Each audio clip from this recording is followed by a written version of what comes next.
A esta hora estamos en línea directa con el doctor Francisco Andino, exministro de Salud Pública. Doctor Andino, bienvenido a Notimundo Estelar. Le saluda Freddy Paredes. Buenas noches. Buenas noches, Freddy. Un saludo cordial a ustedes y a toda la audiencia y a los ecuatorianos en general. Un abrazo. Gracias por su tiempo, doctor.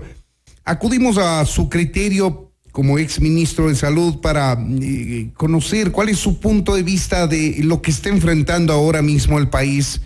Una crisis sanitaria pronunciada igual que en todo el mundo y con tropiezos para el tema de vacunación, denuncias de vacunas VIP a ciertas personas cercanas al gobierno con algún tipo de poder económico, social, etcétera, y renuncias de ministros de salud, un ministro de salud que está fuera del país, que está en proceso un juicio político, que hay una investigación penal, y ahora la renuncia que se ha hecho pública del ministro Farfán. ¿Cómo puede enfrentar así la crisis sanitaria el país? Bueno, con todo ese panorama es imposible enfrentar una crisis sanitaria, porque la crisis sanitaria debe hacer que el Ecuador se unifique en criterios y en condiciones y no exista lo que en el Ecuador siempre ha existido, el maniqueísmo de nuestra gente, y también este concepto de una pandemia peor, que es la pandemia de la corrupción, del daño ético y moral de una sociedad. Entonces, cuando no tenemos una égida o una dirección que te marque la eticidad y la moralidad, obviamente la necropolítica hace uso de la fuerza del poder del Estado versus la biopolítica, que es la construcción verdadera de lo que es entre la necesidad y del ser y el quehacer diario que nosotros debemos tener bien claro en la deontología y en la ética sanitaria que siempre los médicos hemos manejado. Para contextualizar eso, apelo a los principios de la Organización Mundial de la Salud, ¿no? Este principio de humanización de la Organización Mundial de la Salud está inscrito desde el 2014 y actualizado en el 2020.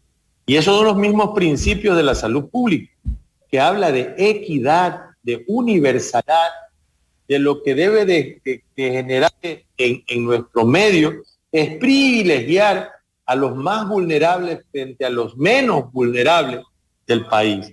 Y los grados de vulnerabilidad se dan precisamente bajo el concepto de acceso. Y el grave problema que nosotros tenemos es que no hemos tenido la mayor cantidad, y el mundo no lo tiene, la mayor cantidad de biológicos para que esto haya sido un proceso de vacunación para todo el mundo. Y lo haya hecho en la manera que lo ha hecho el Ministerio de Salud Pública con sus trabajadores, con sus enfermeras, con sus médicos, con toda la fuerza que el ministerio siempre lo ha hecho.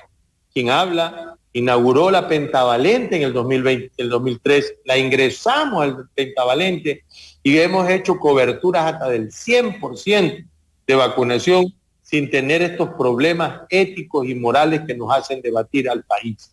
Hoy por hoy debemos nosotros cumplir la fase de vacunación. Y estas fases no están siendo cumplidas en forma adecuada y estamos atropellando el derecho que tiene la gran mayoría de la población. Doctor Andino, ¿por qué es difícil ser transparentes, ser honestos en la aplicación de un proceso de vacunación? Sabemos que muchas personas tienen más miedo que otras a la pandemia, que quieren inmunizarse antes, que quieren sentirse un tanto más tranquilos, pero esa necesidad es de todo el mundo ahora y en el caso nuestro de todos los ecuatorianos.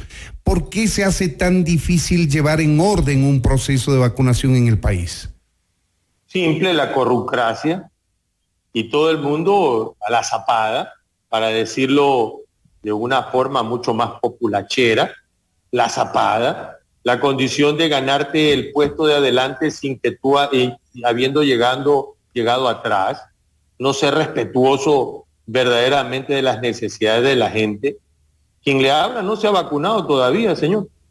Yo no me he vacunado y no lo pienso hacer hasta después de un tiempo. Bueno, pero ya le corresponderá como médico, ¿no? Claro, pero al final de cuentas, ¿cuál es la primera fase? Estimado Freddy, la primera fase son los cuidadores de la salud, los cuidadores de la seguridad y los cuidadores de la limpieza. Esos suman más de 160,000 personas a las cuales debíamos ya haber tenido las 2 vacunas y no tener que esgrimir entre lo público y lo privado porque un médico o un cuidador o alguien de aseo, sea público o privado, es el más vulnerable y es el que tiene que rendirnos verdaderamente el primer espacio de protección. La segunda fase debe corresponder a los mayores de 60 años, ¿no es cierto? Y allí hago una abstracción. Le sumaría a los profesores, porque los profesores tienen que volver, porque nosotros no tenemos una capacidad docente para que nuestros estudiantes vayan verdaderamente, nuevamente retornen a las aulas, y no es el riesgo de los estudiantes en su gran mayoría, sino de los docentes. Y así ir cumpliendo la tercera fase, que correspondería de 16 a 59 años a los que tienen todas las poblaciones de comorbilidades. La cuarta fase debe de ser de aquellos que verdaderamente tienen una gestión administrativa del Estado y obviamente aquellos que están en grupo de vulnerabilidad, y la quinta fase es la universalización al resto de la población. Si no cumplimos con eso, los hospitales en las condiciones están. Entonces yo quiero ahí hacer más bien una abstracción nuevamente, y perdón la redundancia, pero la abstracción debe de ser fundamentalmente de que los vacunados que son de las edades de la segunda fase, que tienen derecho también, pero son los que menos vulnerabilidad tienen frente a los más pobres de la patria, porque tienen acceso a los servicios de salud, tienen comunicación, tienen formas de automedicar y medicar, de tener un lugar donde puedan ser atendidos. ¿Y los más pobres qué? Entonces significa que seguimos nosotros viendo, hay una ruptura total de los principios que se habla de la inmunidad y de la salud pública y de la ética y la deontología médica. Ahora, el gobierno ha hecho intentos por organizar este proceso, pero mire usted, para el caso de la inscripción de los adultos mayores a través de una página web que estuvo colapsada antes siquiera de prestar servicio, y no se recurre a mecanismos quizá más fáciles que después se dio cuenta el gobierno en buena hora, con las bases de datos, por ejemplo, de los jubilados en la seguridad social, que ya tiene y no tienen que inscribirse, sino más bien establecer un orden de vacuna y listo. Este es el problema que está enfrentando el país, y quizá tiene mucha relación con una falta de liderazgo en la cartera de Estado, que viene con problemas desde la salida del ministro Ceballos y ahora la salida del ministro Farfán. El problema es estructural. El problema es que necesitamos nuestro Ministerio de Salud Pública sea recuperado en todas las áreas, desde lo que es el orgánico funcional central, que es una aberración administrativa la que tenemos, desde aquello de recuperar el Instituto Nacional de Higiene, el control de malaria, el programa ampliado de inmunizaciones, que lo transformaron y lo destruyeron a un banco de vacunas, donde no hay expertos, donde nos hace falta una Nancy López, donde nos hace falta una Fátima, la doctora Fátima Franco en la ciudad de Guayaquil, donde nos hace falta gente de esa calidad humana y de condiciones técnicas y administrativas que eran nuestro orgullo regional, no solamente del país. Al final, nuestro país fue destruido, y yo lo único que digo es que en el momento en que podamos nosotros ir a ver los crímenes en salud, y los crímenes de salud se vienen desde 14 años, cuando se elimina el Instituto Nacional de Higiene en el 2012, se elimina el Servicio de Control de Malaria en el 2016, se destruye el programa ampliado de inmunizaciones, se elimina verdaderamente el control de la zoonosis y se retiran hospitales especializados que han venido sirviendo por décadas, aunque vetustos y chiquitos y viejos, pero que han servido para controlar la salud poblacional. Hoy por hoy no nos queda otra cosa que decirle al gobierno una gran rectificación. Le pedimos al señor presidente de la República, cuando recién inició la pandemia, que forme un comité una especie de consejo de sabios alrededor del administrador de la salud. Y eso era un comité de emergencia, donde pueda convocarse a un expresidente de la República como Alfredo Palacio, ministros de salud que han tenido no solamente en Guayaquil y Quito, Luisa Racín, Francisco Huerta, Nicolás Jara, gente como Jaime Brey, como también está el doctor Zacoto, el doctor Alberto Narváez. Es decir, hay capacidad técnica científica en el país y ética y moral, y que verdaderamente el ministro se transforme en un ejecutor de este gran cónclave de científicos, que la sociedad científica, la Federación Médica también aporte. ¿Dónde está nuestra academia? Vengo diciendo, ¿dónde están nuestras universidades que deben de ser parte y óbice a tratar de cambiar esta estructura? ¿Dónde está nuestra Universidad Central? ¿Dónde está nuestra Universidad de Guayaquil? ¿Dónde están nuestras universidades emblemáticas que verdaderamente hacían criterios sanitarios? Hoy tenemos un país destrozado. Si usted me dice a mí qué va a suceder, que venga otro ministro al final para cumplir con cerca de 2 meses y algo más de tiempo, es una imposibilidad. Le recomendaría, y la sugerencia sería, para los 2 candidatos finalistas a presidente, se pongan de acuerdo en algo en el beneficio de todos los ecuatorianos, y gane quien gane. El nombrado ministro que vaya a ser nombrado en estos días, porque no puede estar sin jefe de cartera de Estado, debe de estar siquiera un año, pero que este comité de emergencia a nivel nacional, convocando a todo el mundo, sea el cónclave que dé la directriz de la política sanitaria en este momento duro de la patria y de dolor que siente el Ecuador. Ecuador nos duele, y nos duele el Ecuador cuando vemos esto que se juegan precisamente con las cosas más fundamentales, que es la salud y la vida de los ecuatorianos. Y tenemos temas tan complejos como el hecho de que solamente el 1,5% de todas las vacunas que ha negociado el Ecuador, que son 20 millones según los anuncios gubernamentales, el 1,5 recién ha llegado a nuestro país y no logramos vacunar ni siquiera ese 1,5%, es decir, no estamos con la capacidad operativa y logística para ir acelerando la velocidad de las inoculaciones como lo exigen las circunstancias, y tenemos ahora el problema de que acaba de descalificar además la Organización Mundial de la Salud a la vacuna de AstraZeneca, que si no me equivoco un primer lote de esa farmacéutica ya llegó al país, doctor Andino.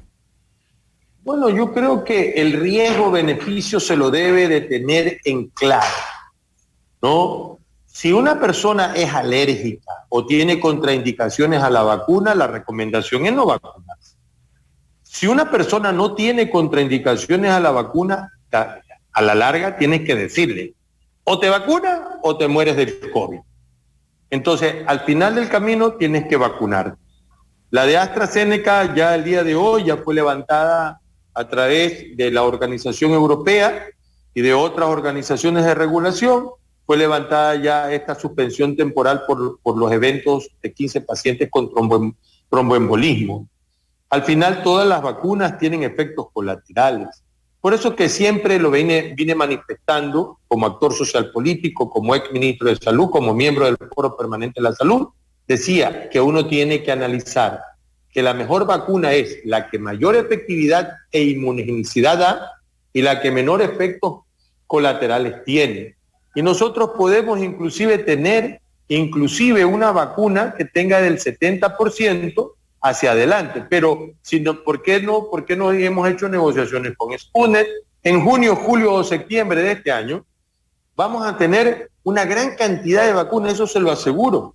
El problema no pasa por ese 1,5 solo por el problema de Ecuador, pasa por el tema mundial. Hay una gran demanda de vacunas. Y obviamente el tema del COVAX, el tema de la población, el tema de agilización, el tema de recursos económicos, son limitantes para un país como el nuestro, que sumada a la corrupción, a la falta de ética y a la falta de solidaridad humana, de decir, a mí no me toca, primero va él, obviamente no vamos a nosotros a corresponder. Pero eso, ¿cómo se rectifica?